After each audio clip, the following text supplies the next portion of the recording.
Olá, estamos começando mais um episódio do Dica de Especialista, projeto do Capô, grupo de pesquisa sobre cidadania, controle da ação policial e enfrentamento ao racismo, coordenado pela professora Jaqueline Muniz. Temos o prazer de receber como especialista nesse episódio a professora Juliana Mello, doutora em Antropologia Social pela UNB, professora do Departamento de Antropologia e do Programa de Pós-Graduação em Antropologia Social da Universidade Federal do Rio Grande do Norte e também é vice-coordenadora do grupo de pesquisa em Cultura, Identidade e representações simbólicas. Professora, seja muito bem-vinda. Para a gente começar, você pode explicar como que você compreende a relação entre a administração de conflitos e as formas de justiça no Brasil? E você considera que as políticas públicas atuais conseguem responder às demandas de justiça diante das desigualdades étnicos, raciais e de gênero? Bom, é super interessante a sua questão e importante também ter uma relevância acadêmica, social e também, né, para a gente pensar em termos metodológicos para a pesquisa dos alunos também envolve, né, essa dimensão.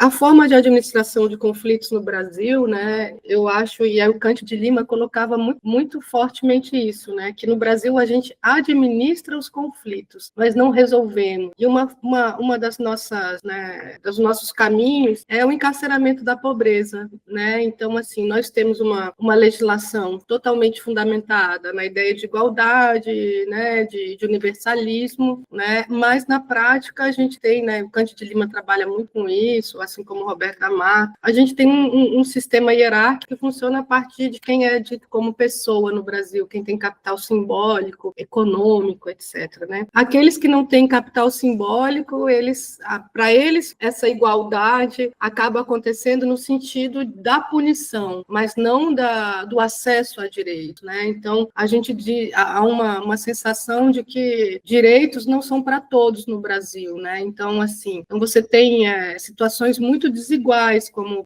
um caso que teve de um filho de uma desembargadora que foi preso com 50 quilos de maconha e com mais de 20 armas que não tinham registro, e ele foi classificado como um dependente, não como um traficante, enquanto você vai ter populações vulneráveis que estão inseridas, né, em favelas, em comunidades que são negras, né, a maior parte delas com baixo nível de acesso à educação formal, que com menos de 1 grama podem ser presos como traficantes. Então, para eles, essa igualdade vai ser, entre aspas, a igualdade no sentido de que eles vão ser rotulados, né, como criminosos, como alguém que cometeu um crime que deve pagar por isso. Mas a gente sabe que esse pagamento é um pagamento de fundo religioso, católico, né, porque ele busca a punição desses corpos, e esses corpos, na maioria, são negros e pobres, né, e a gente tem no Brasil uma série de, eu digo, equações falsas, né, tipo, direito é privilégio, direito é regalia, bandido bom é bandido morto, né, e isso vai legitimando uma série de abusos, né,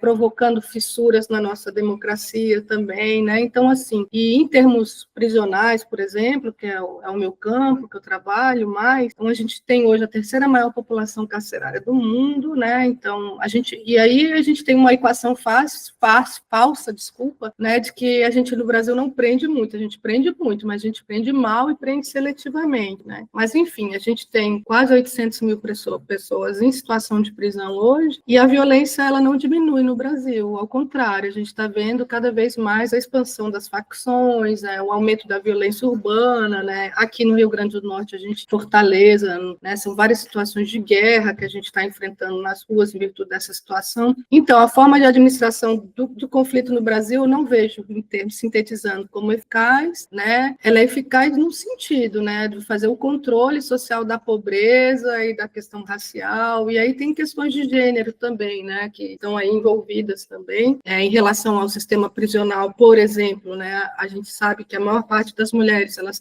estão sendo encarceradas em virtude do tráfico de drogas, né, que eu acho que tem que colocar entre aspas, né, que esse item é subjetivamente analisado por juízes, né, então, e elas sempre estão inseridas nas redes mais baixas, mais vulneráveis do crime, então e muitas vezes são mães solos, né, são mães que sustentam a casa, e com a prisão delas você tem um impacto social muito grande em relação, porque esses filhos também, né, que já vêm de lares vulneráveis, vão ficar sem apoio. Então, é uma forma que amplia a violência violência e uma sensação de justiça grande, e ao mesmo tempo legitima clamores, né, por linchamento, né, enfim. Então tem todas essas questões aí estão interlaçadas. Socialmente, a gente tem o que as pessoas chamam de mundo do crime, né? E partindo desse contexto inicial que você nos apresenta, como que você vê e percebe, a partir dessa sua experiência, como essas pessoas que estão inseridas nesse mundo do crime percebem e manobram a ideia de justiça nesses espaços?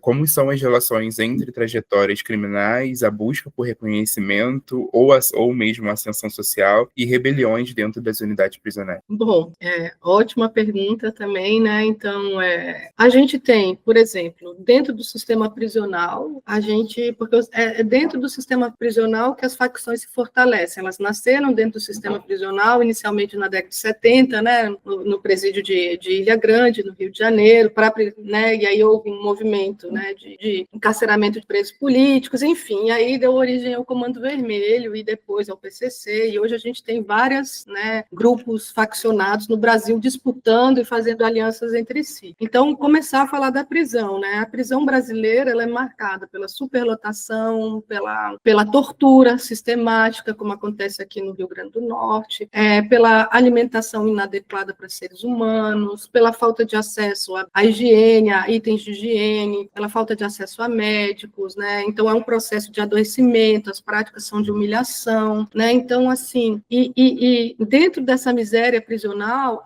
as facções se fortalecem muito, porque, por exemplo, eu lembro que teve um tempo atrás que houve um projeto para favorecer com que chegassem absorventes para as mulheres presas, né? E esse projeto foi recusado veementemente, né? Extremamente caro, etc. Embora nas prisões femininas a questão da facção não esteja tão forte como nas prisões masculinas, então, por exemplo, uma mulher, às vezes, no sistema prisional, ela não tem um absorvente. Quando ela estiver, né, na fase menstrual, ela vai passar por um processo difícil. Tem mulheres que juntam um pedaço de pão para usar como absorvente. Aí você chega lá, uma pessoa faccionada e te dá um pacote de absorvente, ou a igreja que dá um pacote de absorvente. A partir dessas relações mínimas, às vezes um pedaço de sabonete, uma guimba de cigarro, uma metade de uma quentinha azeda, né? Então, assim, são situações de miséria tão grande que fortalecem aqueles que são faccionados. E a gente ainda tem que pensar no Estado, né? Porque o Estado também favorece essa lógica. Aqui, por exemplo, quando uma pessoa é presa, imediatamente eles vão perguntar qual bairro que você está associado. E a partir desse bairro, eles vão te colocar numa ala de faccionado A ou B ou C, enfim. Então, também o sistema fortalece, né? O mundo do crime a gente não pode pensar também sem a participação do Estado, que isso aí é muito importante, né? Mas, enfim, em relação às facções também, e aí voltando ao Comando Vermelho, né? A luta inicial era paz, justiça e liberdade, né? Paz dentro da cadeia, né? Então, deles terem a possibilidade de amanhecerem o dia, de não serem violentados, de não terem os itens roubados. Eles pretendiam fazer um processo de justiça social e fugir, porque todo mundo quer fugir mesmo da cadeia por causa porque é um caldeirão, né, do inferno em quase todo o país. Então, assim, eu acho que, assim, por mais que a gente não é a questão de romantizar, porque as facções elas também operam pela lógica da violência, né, etc., mas elas também estavam buscando uma forma de reconhecimento e combate a um Estado repressor, né? Então,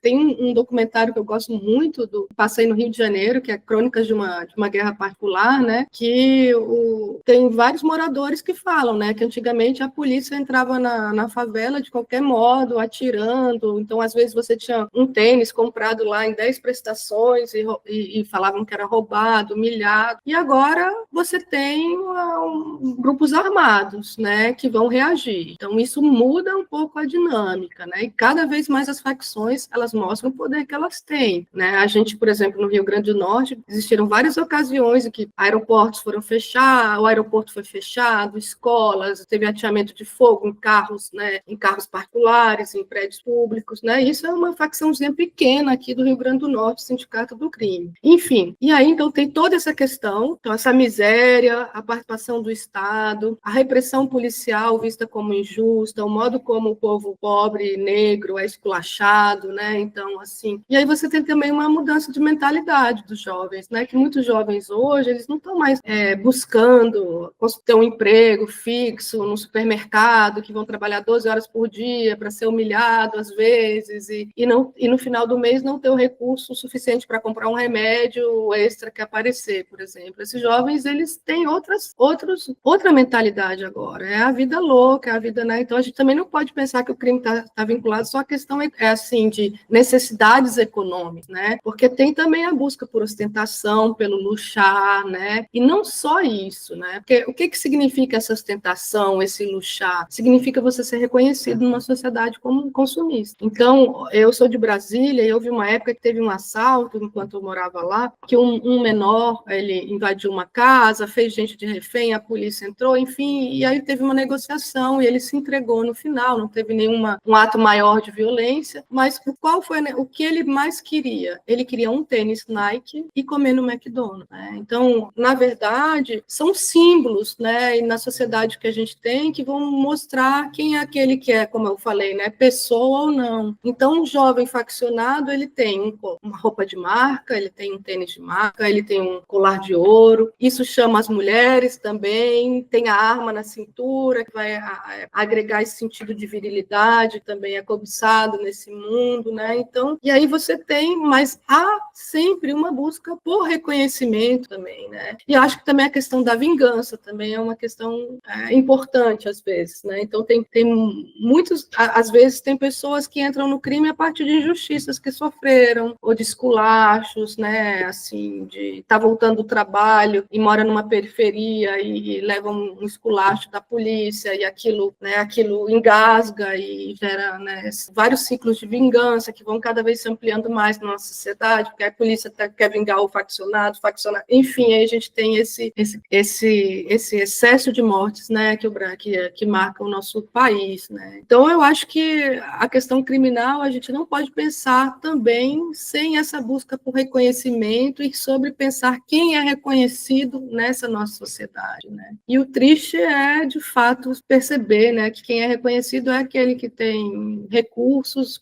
e que usa a violência como estratégia para se impor, se fortalecer, né? Que tanto a polícia, o Estado, o repressor, quanto as facções, os criminosos, bandidos, entre aspas, também acionam essa mesma lógica. Ainda nesse contexto, eu queria te ouvir um pouco mais sobre qual seria a relação entre a percepção de insegurança, o populismo penal, que hoje está muito em voga no Brasil, sobretudo em vários aspectos, principalmente em relação à criminalização dos direitos humanos, né? Então, como que você enxerga os efeitos dessas relações, não só nas unidades prisionais no Brasil ou em outros contextos de outros países, a partir da sua experiência? Então, Rodrigo, até vou começar contando uma anedota, né? Um dia eu estava no supermercado, numa fila de supermercado, aí uma senhora puxou conversa comigo, né? E falou assim, você faz o quê? Aí eu disse, eu sou professora. Da onde? Da UFRN. E você dá aula de quê? E tem alguns anos que eu estou dando aula de direitos humanos, né? Direitos humanos e relações étnico-raciais e diversidade. E aí eu percebi que quando ela perguntou o quê, eu dei um passo para trás e aí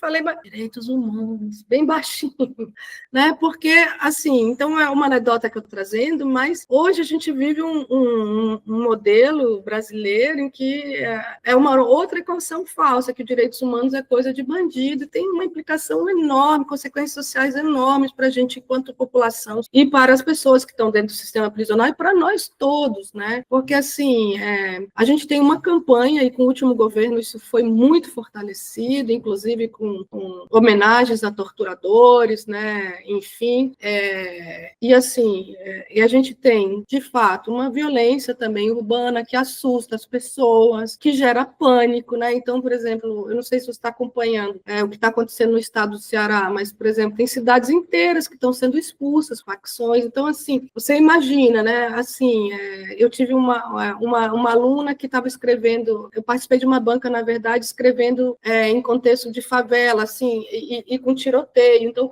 isso tudo afeta as pessoas, né? Então, a gente tem a mídia também e a gente tem os políticos, né? E os políticos, eles querem ganhar voto com essa questão e alimentar esse pânico social, né? Então, e às vezes para a gente, inclusive nós cientistas sociais que trabalhamos com essa questão, a gente às vezes é muito criticado como se nós fôssemos românticos, né? Demais, etc. Como se a gente sempre tivesse relativizando um pouco essas questões, né, prisionais, e às vezes fica difícil mesmo, porque às vezes você tem um trabalhador que está lá, né, juntou o celular, pagou no celular dele 24 vezes, aí vem uma pessoa e rouba. Então isso gera uma indignação, né? Mas para onde que a gente canaliza essa indignação? Assim, um clamor por justiça que é só punitiva, que é só o Estado repressor que sobe, não é o Estado da assistência social, então só esse Estado repressor são medidas pouco eficazes, pouco duradouras, inclusive porque os presos saem de novo, depois de passar por uma situação prisional extremamente abusiva e violenta, é muito difícil que saiam melhores, então isso, né, e ao mesmo tempo eles querem se vingar pelo tratamento que foi recebido lá, né, então assim, é difícil toda essa questão, e a gente também vê um governo acuado, tanto da esquerda quanto do direito, porque o governo de direita, ele não tem vergonha de defender bandido, essa lógica do bandido bom é bandido morto, e não deixa chegar a uma reflexão maior sobre quem é esse bandido, né, que esse bandido morto é o pequeno ladrão, é o pequeno traficante, é o negro, é o pobre, é a mulher da vela, né, mãe solo, é a pessoa que não tem acesso nem aos documentos. Por exemplo, aqui em Alcaçuz, que é uma das maiores prisões aqui do estado, mais de 50% dos presos não tem documento de identidade, certidão de nascimento, né? Então, assim, para você ver a vulnerabilidade dessas pessoas. Mas, voltando, esses governos de direita, eles não têm vergonha de falar, né, que bandido bom é bandido morto, tem um apelo muito grande. Tem um texto, inclusive, da Teresa Caldeira, que vai falar, né, dessa campanha por direitos humanos na década de 80, que a igreja teve um papel importante, né, na luta contra os presos políticos, mas, ao mesmo tempo, quando a igreja associou muito os direitos humanos aos presos políticos e não abraçou, né, a massa carcerária, isso deu um espaço, por exemplo, em São Paulo, para a criação mesmo dessa equação, bandido bom é bandido morto, e para muitos políticos estarem usando e usam muito. A gente tem que pensar também na indústria econômica, por exemplo, a indústria de armas é extremamente potente e lucrativa, e a gente não está falando só de arma, colete, granada, fuzil, enfim, milhares de coisas que também entram nisso, mas o governo de esquerda também ele não tem coragem de enfrentar essa pauta, né? Ele não tem coragem. Aqui no Rio Grande do Norte a gente tem um governo petista que recebeu muitos recursos para fazer melhorias no sistema prisional duradouras, né? Que o bandido bom é o bandido ressocializado, entre aspas, né? Essa ideia de ressocialização é complicada, mas essa coisa que deveria valer, mas aplicou todos os recursos na mesma lógica punitiva e repressiva, né? Então você tem a reprodução do mesmo ciclo, e é porque a maioria das pessoas tem medo de perder voto. Então tem essa questão para enfrentar, e a gente fica um governo de esquerda, às vezes fica numa hipocrisia, né? Dizendo que vai afetar. Eu entendo também os limites, os constrangimentos, mas não tem coragem de enfrentar essa pauta, e aí isso é muito complexo, como eu falei, porque quando direitos humanos, como eu falo para os meus alunos, eu olho assim, na minha experiência de sala de aula, eu dou aula de direitos humanos, aí primeiro eu vou para a África, eu vou para Uganda, eu vou para Ruanda, eu vou para os Balcãs, eu vou para os genocídios, eu vou para Gaza, para depois conseguir voltar para o Brasil, porque eu preciso, de certa forma, amaciar esses alunos que são da universidade como um todo, para que eles percebam que o primeiro direito humano é o direito à vida, o direito à água potável, o direito a um meio ambiente saudável, o direito a ter uma vacina na época da Covid, como a gente precisou, né? O direito a você ter escola, o direito a você não ser torturado, o direito de ir e vir, tudo isso é direito humano, direito social, e que a gente vê como, quando a gente fala que direitos humanos é coisa de bandido, a gente está jogando tudo fora, e aí a gente legitima uma série de violências que a gente está sofrendo, inclusive por parte, né, desse Congresso atualmente, né? Nós brasileiros, não só os presos, nós somos violados em muitos direitos o tempo todo, a gente paga uma carga tributária muito alta, a gente não tem saúde, a gente não tem educação, a gente não tem segurança, né? Mas ao mesmo tempo, muita gente vai achar ruim direitos humanos. Eu pergunto para meus alunos, você acha ruim você não ser torturado? Você acha ruim você ter direito a acesso ao medicamento? Porque quando você fala que direitos humanos não serve para nada, é isso que você está fazendo. E quando você faz isso, você alimenta a letalidade policial, os abusos dentro do sistema prisional, né? Os abusos do governo contra a população, vilipendiada várias vezes nos nossos direitos. Então, é importantíssimo rever essa situação e fazer uma campanha séria mesmo, né? não sei, eu como professora, eu tento plantar essas sementes aí, não é fácil, nem sempre elas frutificam, mas é urgente que a gente faça essa desconstrução, né? Mas isso também tem a ver muito com a questão da cidadania brasileira, né? Que a gente não confia nessa justiça, que é uma justiça seletiva, que é uma justiça hierárquica, que é uma justiça classista, que é uma justiça racista, que é uma justiça patriarcal, né? Então eu acho, por exemplo, e aí trazendo um pouco mais, né? Um preso ter um acesso a um bom hospital, eu acho horrível, porque eu não tenho acesso também a um bom hospital como uma pessoa, né, fragilizada por toda essa violência estrutural que nos marca, né? Mas a gente precisa entender que não é o fato que a gente tem que lutar para que todos tenham um hospital, não é o fato de que um preso não vai ter um hospital decente que vai fazer com que a gente tenha, porque nessa lógica nem nós nem eles têm. E é só o governo repressor enfim, que se fortalece, assim como os abusos dentro do sistema prisional e através da alta letalidade policial, inclusive agora, né, com o projeto da LERJ no Rio de Janeiro de bonificação por mortes em serviço. E a gente já tem um nível de letalidade policial altíssimo e muitas vezes a gente tem um laudo cadavérico lá, né, mostrando que a pessoa levou um tiro nas costas, mas é alegado que ela estava ameaçando o policial e por isso mas como uma pessoa que levou um tiro nas costas, ela fez isso? E ali tem o laudo cadavérico da evidência, a prova concreta. Mas mesmo assim, então, e aí aparece bobagem isso, né, dessa equação, mas ela é muito perversa e está muito enraizada, né? Então, quando eu comecei a contar da anedota da sala de aula, lá na fila do supermercado, é para evidenciar isso, né? E pensar também que o Brasil é um dos países que mais mata os defensores de direitos humanos também, né? Eu, inclusive, fui ameaçada aqui no Estado, em virtude das denúncias de violação de tortura que eu fiz. Queria saber como que as representações de violência influenciam nas decisões e ações dentro do sistema de justiça criminal. Você compartilhou um pouco com a gente sobre essa questão de dependendo de onde a pessoa mora, ela é alocada em espaços dentro do sistema prisional, né? Mas para além disso, como que as representações da violência vai influenciar nessas decisões e ações dentro do sistema de justiça criminal no Brasil? Então, para falar sobre essa abordagem laica e religiosa, então eu acho que a gente precisa pensar na nossa sensibilidade jurídica, né? E assim, por exemplo, voltando ao meu pós-doutorado na França, religião na França é um assunto totalmente tabu dentro da prisão, até porque eles associam ao terrorismo, etc. No Brasil, a gente não consegue falar do sistema prisional sem religião, né? A religião, então, ela funciona, tem vários ganhos práticos, por exemplo, uma cela dos irmãos, né, religiosos, geralmente é uma cela mais limpa, é uma cela que vai passar, vai ter menos menos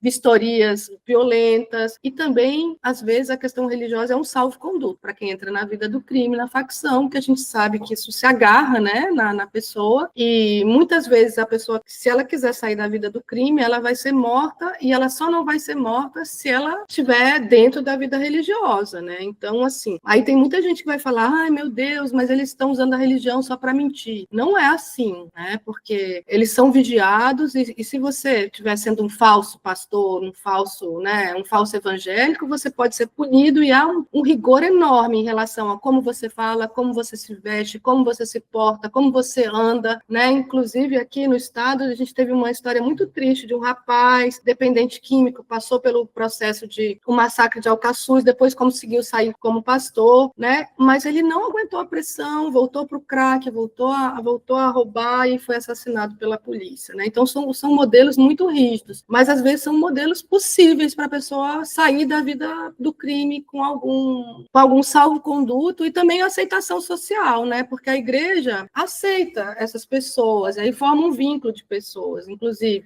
E como que você avalia as atuais políticas de segurança pública e de justiça criminal, especialmente em contextos de profundas desigualdades regionais? Existe algum horizonte? Bom, eu acho que eu não sei. Eu estou assim, por exemplo, agora a gente está com esse projeto Pena Justa, mas tem muita crítica que ele não está ouvindo as populações. Aqui no Rio Grande do Norte eu não acho que está sendo tão transparente. Eu acho que a gente ainda tem uma justiça muito seletiva, muito desigual, né? Assim, ainda apostamos muito só na repressão como lógica, né? Enfim, não confiamos tanto nos especialistas, né? Eu acho que, inclusive, no início do governo Lula agora, houve um momento de muita felicidade a parte de alguns especialistas em segurança pública, professores, pesquisadores que eu conheço, que foram chamados para Brasília para elaborar um plano. Não sei nem se a Jaqueline Muniz participou ou não, talvez ela tenha participado, mas não foi adiante, né? Então, mas é muito difícil, são muitos constrangimentos, e a sociedade brasileira, ela é muito desigual e ela não quer, é muito cômodo isso, de certa forma, né? Então, a gente viu, por exemplo, quando as empregadas domésticas passaram a ter direito a férias, a 13º, você viu o escândalo que foi, né? Que é como se elas não pudessem ter um direito que a maioria de nós quer. Por quê? Porque isso né? Um monte da elite falando assim, não quero mais andar de avião, cheio de gente pobre no avião. Fui para a Disney, tinha uma empregada doméstica na Disney, né? Então, assim, a mentalidade do brasileiro ainda, ela tem um ranço autoritário, hierárquico e escravista ainda. Enquanto a gente não reverter isso, né? Porque a polícia que a gente tem hoje, que é uma polícia marcada por abusos, alta letalidade, mas é a polícia que a gente quer, que a sociedade quer, né? E, enfim, enquanto a gente não desconstruir essa ideia que bandido bom é bandido morto, a gente não avança. Enquanto a gente não fortalecer estruturalmente os movimentos sociais e também os movimentos sociais refletirem que não dá para ficar só numa bolha, porque isso, quanto mais a gente se divide, mais a gente enfraquece num contexto já de muita fraqueza, de muita insegurança, né? Se a gente não ter uma reforma no judiciário, né? Então, que é tão desigual também, né? E eu acho que passa pela questão política também, né? Assim, e a esquerda deveria, assim, apesar do medo de perder votos, etc., que a gente entende, os cálculos, as estratégias, nós precisávamos enfrentar mais esse problema. Mas, fundamentalmente, também, eu acho que é muito importante que a gente reflita sobre todas essas questões enquanto sociedade. Então, muito importante esse projeto de vocês, né? Porque, às vezes, a gente, como pesquisador, também a gente fica só nas nossas bolhas, isso precisa chegar cada vez mais longe, inclusive nos programas sensacionalistas que falam que direitos humanos, né? Que a gente precisa começar a sensibilizar a sociedade nacional, porque todos nós participamos disso, né? José Jorge Carvalho, que é um antropólogo, né? Ele foi o criador das cotas raciais, ele tem um texto que eu gosto muito, que é o confinamento racial do mundo acadêmico, né? Então, ele vai mostrar em números como nós somos racistas no Brasil, e aí você sabe que isso é um horror, a gente não quer assumir de jeito nenhum essa questão, né? Então, aí ele vai mostrar isso, e ele tem uma parte que ele fala, nossa, o racismo brasileiro, ele é tão potente, ele é tão organizado, que ele, diferentemente da África do Sul, não existe nenhuma lei formulada. Aqui, quando eu cheguei no Rio Grande do Norte, há 15 anos atrás, as empregadas domésticas, os servidores, assim, eles só podiam entrar no elevador de serviço. Não existia nenhuma lei falando sobre isso, mas existia a prática, e aí, se uma pessoa entrava pelo lado da frente, ela era repreendida, né? Então, nós, como sociedade, a gente reproduz o tempo todo, né? E eu falo, olha, pode parecer piadinha, brincar bandido bom é bandido morto, mas não, acho que começa, inclusive, por aí, né? Uma reflexão social mais importante, né? Tem, por exemplo, o projeto da Julita Lengruber também, do SESED, que eu acho muito, muito interessante, né? Que vai falar sobre os custos da guerra às drogas, né? Então, tenta sensibilizar, mas esse também é um campo muito tabu, né? Enfim, mas a sensibilização popular, ela é fundamental, mas eu não sei como a gente vai conseguir isso dentro de uma lógica punitivista tão forte, né? E de fundo religioso, de sofrimento de corpos, mas sofrimento de corpos negros, que aí e periféricos, e a gente costuma não descer até aí, a gente fica só até esse topo, né? Então, na medida em que a gente começar a falar assim, olha, quem são esses bandidos? Vamos ver, a gente talvez tire o véu da população, porque a população aplaude, o Brasil é o país do linchamento, né? Enfim, mas é por aí, é pressão popular, política, educação, acadêmicos saindo das bolhas, né, tentando ocupar mais espaços, que eu acho muito legal também, é o curso da UF, tudo da gente, porque às vezes tem muitos cientistas sociais que acham que não pode ocupar espaço no campo da segurança pública, das políticas públicas, podemos sim, fazemos a diferença e precisamos ocupar mais esses espaços, né, porque eu acho que a gente tem um papel de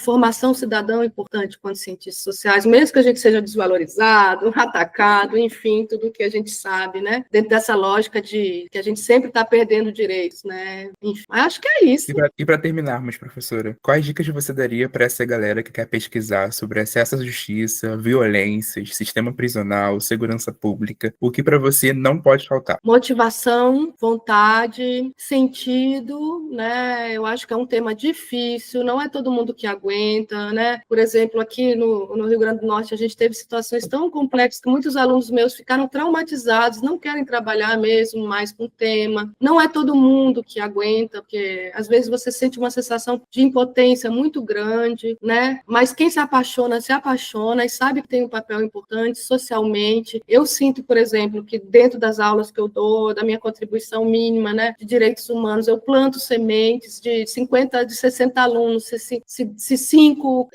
levarem as sementes, regarem essa semente, então, né, mas você precisa acreditar nisso, você precisa acreditar ter um projeto. O meu projeto é um projeto de melhor Brasil, de justiça social, né, e mesmo que eu tenha sido ameaçada, que a gente tenha falar baixo, que sou professora de direitos humanos, às vezes, né, enfim, isso faz sentido, isso me move, né, e eu acho que sem isso a gente não prospera, né, enfim. E aí eu acho também que envolve uma consciência cidadã, né, uma valorização do outro, uma busca por liberdade, por igualdade, né, por um Brasil melhor, né, então, assim, é muito importante, inclusive, que a gente pense, quanto pior uma prisão, pior é a nossa sociedade, mais violenta ela fica, né.